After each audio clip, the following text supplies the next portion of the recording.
Let's pick up where we left off in 3.3. Now, before we talk about some of the ramifications, let's talk about specific types of functions.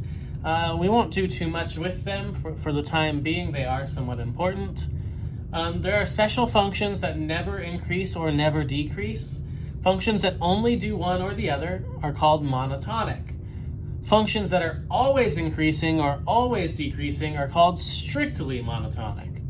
An example of this would be x cubed. The derivative is 0 at the point 0, but it's positive everywhere else.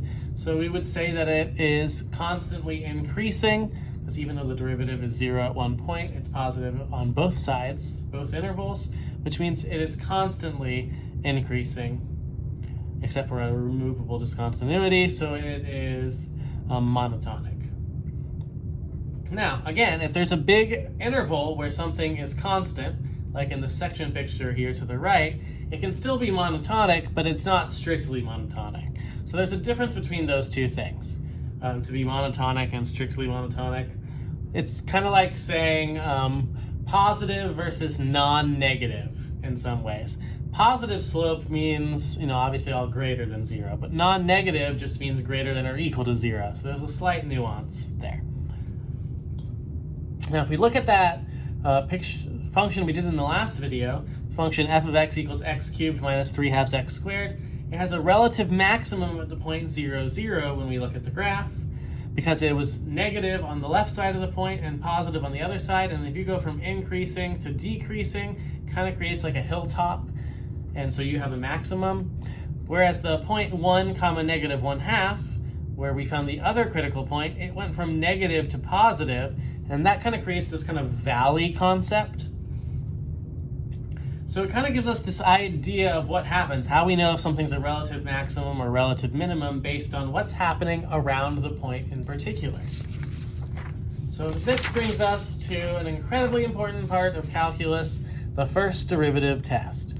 So the first derivative test says that if c is a critical number for the function on an interval, if the derivative changes from negative on the left side of c to positive on the right side of c, then you have a relative minimum at that xy coordinate. If it changes from a positive slope to the left of the value to a negative slope on the right side of the value, you have a relative maximum at that coordinate point. Now, there's also going to be critical values where it could go from positive on the left to positive on the right. That means it's not a relative minimum or maximum because the sign didn't change. Similarly, if it goes from negative to negative, it's also not a relative minimum or maximum. It's just like a temporary point where the derivative is 0.